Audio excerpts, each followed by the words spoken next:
안녕하세요, jennie. Welcome to another video. This is part 2 of my reaction to the Born Pink album by BLACKPINK. I highly recommend you watch part 1, which is up here. Like, always have this problem, like there, yes, there. And there's also the explanation why I won't react to Ready to Love. Like, I can break it down here because I already reacted to Pink Venom Shutdown and Ready to Love in an extra video, so go to part 1, in the description there's a link to these. And to everyone who's unfamiliar with me, this is my small introduction. I'm a beginner DJ, and even though I love mixing drum and bass, I'm also a big K-pop fan. So I react to K-pop and give you my opinion about the song and the video. At the end I show you how I would mix the song into my K-pop DJ set. So stay tuned till the end of the video and don't forget to like and to subscribe. Kamsahamnida! We will start with The Happiest Girl and then we go over to Tally. I'm super excited because like this album was already a banger in my opinion. Very cool songs on it. So yes, let's go into The Happiest Girl, which sounds kinda sad to be honest, but let's listen to it.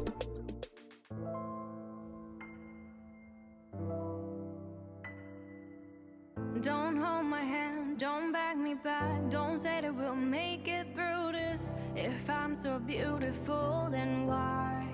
Oh, okay. It didn't expect this kind of sad. I was like, a typical BLACKPINK song, but a little bit more sad. But it's not typical. Like, we got the piano on it.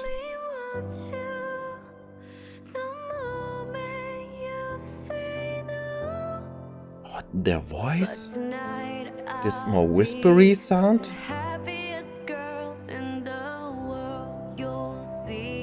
Like it doesn't matter.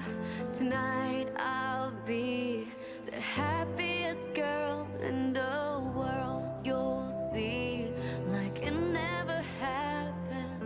I can't stop the tears if I want to. I can't stop the tears if I want to. I can't like, this is jisoo, right?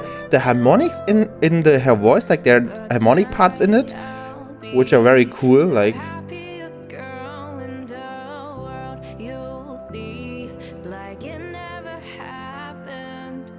Don't make a saint where words are pain. They're passing the perfect picture. There's no one else to blame this time. Don't change. Who's playing the piano? It's not like it's very easy to play, so who's playing that?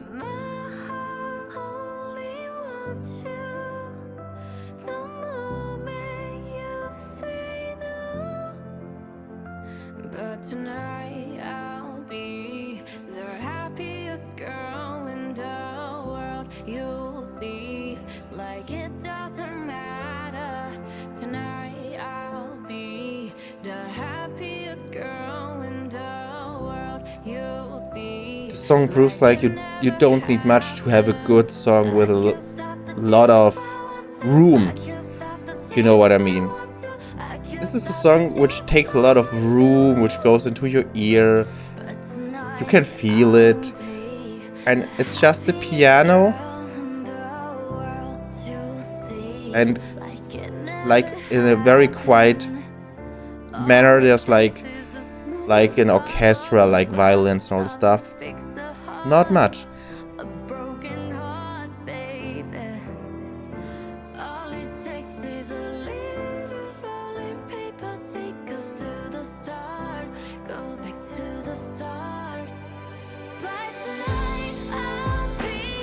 Okay, now this is like the climax of the song, right? You get the chorus again with a very subtle drum in it.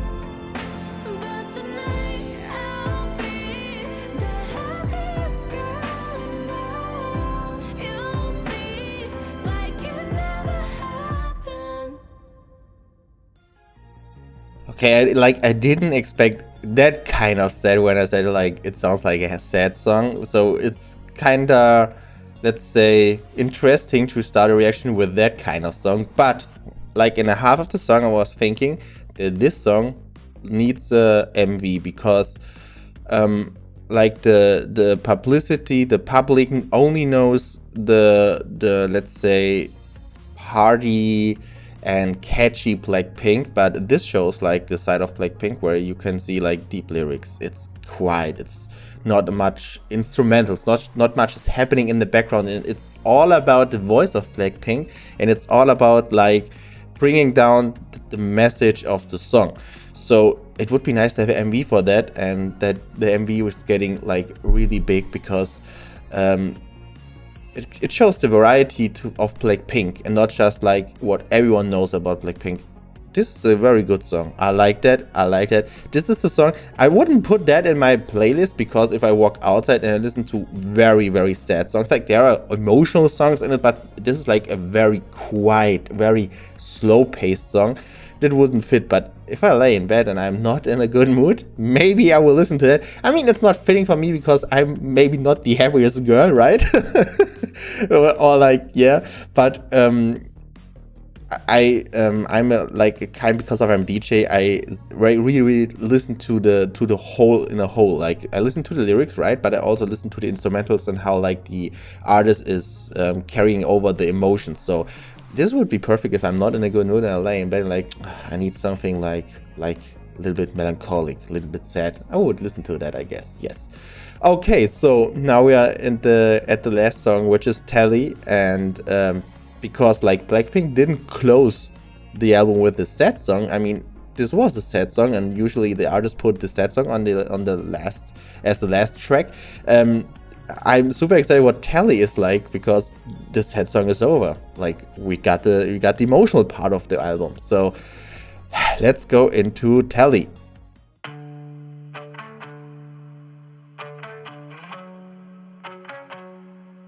Like a guitar. In the first part, there was already a song with the guitar, which was then like a 80s vibe song.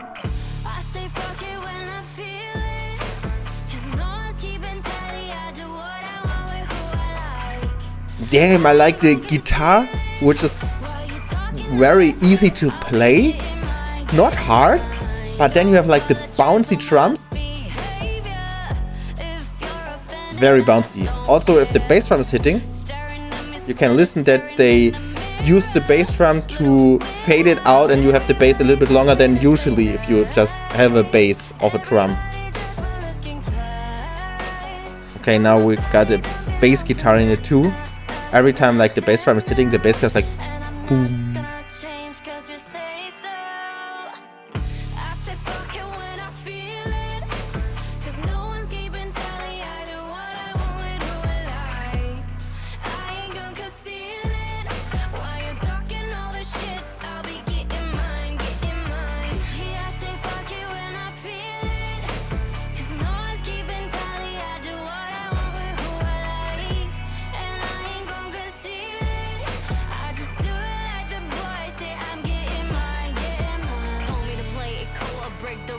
Hey, I waited for La Lisa.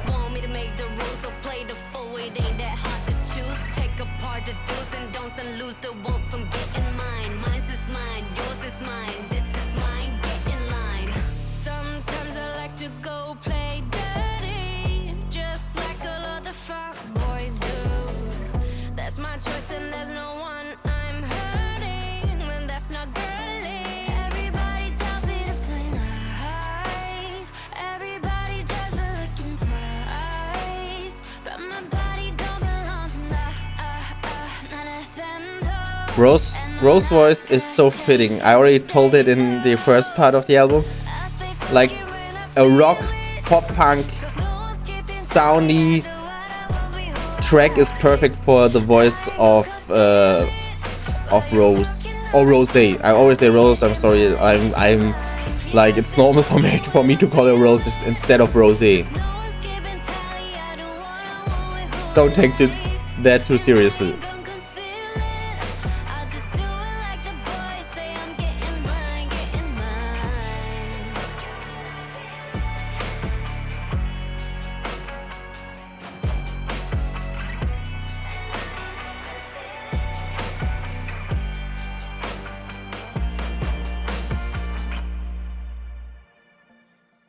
Okay, let me talk about the track first. When it started, there was a subtle guitar, and I was like, okay, it's very subtle. It's not hard to play. I played guitar for like 10 years, so I can tell that a little bit.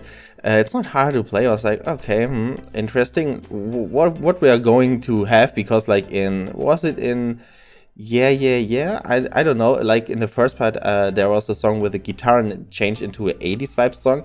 And I thought like maybe it will go in the same direction. But no. This is kind of interesting because this song is not going hard. It has like a bouncy drum, but it's not like going hard. And what's interesting for me is like, even with the bouncy part, the voices are very like dominant. It's very slow paced.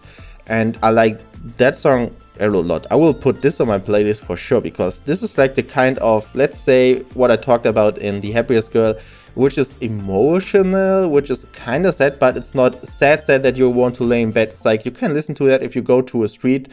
And yeah, I'm kind of person sometimes when I go out and I have headphones on. I always have headphones when I leave my room. It's perfect if there's like a big crowd and you want to go into your own world. This song is perfect for that.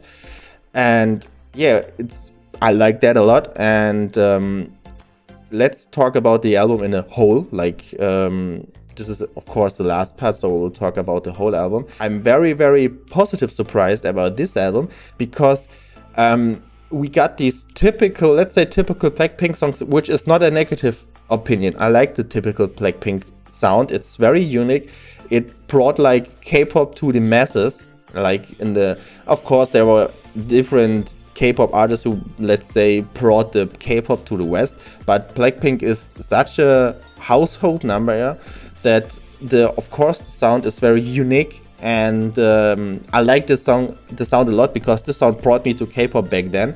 And I like that a lot. But also let's appreciate what kind of journey this album is, because we got these Blackpink songs which are very typical, and then like all of the sudden we go on to Happiest Girl, for example, which is very quiet, and then we go on Telly, which is also kind of very quiet, but not that much like the Happiest Girl. I already told you that. And this is kind of a good writing of a song, or a good writing of a whole album, because if you listen to some albums, you have just the feeling, okay, these songs are good, but it's not a journey. They just put these songs randomly together because someone wrote it, different artists or like different ghostwriter wrote it, and you're like, okay, the songs are good, but it doesn't tell me kind of the story. This song has kind of a story, because we go from this party hard Blackpink sound to a completely different, like unknown sound of Blackpink. And this is kind of a good writing and a good idea, like concept for an album, which is like you can listen to it, and you know, if you listen to it your third or fourth time or even more, you're like, okay, I'm going from this hey life uplifting songs to the more quiet songs, which is very cool. I like that a lot. So the conclusion here is like, the Born Pink album by Blackpink is very good. I can recommend that to everyone. Show that to your non-K-pop friends, of course, because this can show how much K-pop is. It's not just Psy, and it's not just like Kill This Love or Sugar by BTS. It's more. Show that to your non-K-pop friends and bring them to K-pop. Do that, like for real, do that. 감사합니다. Thank you for watching this video. Don't forget to like and subscribe to see more reactions. Have a good day and see you. 안녕히 계세요.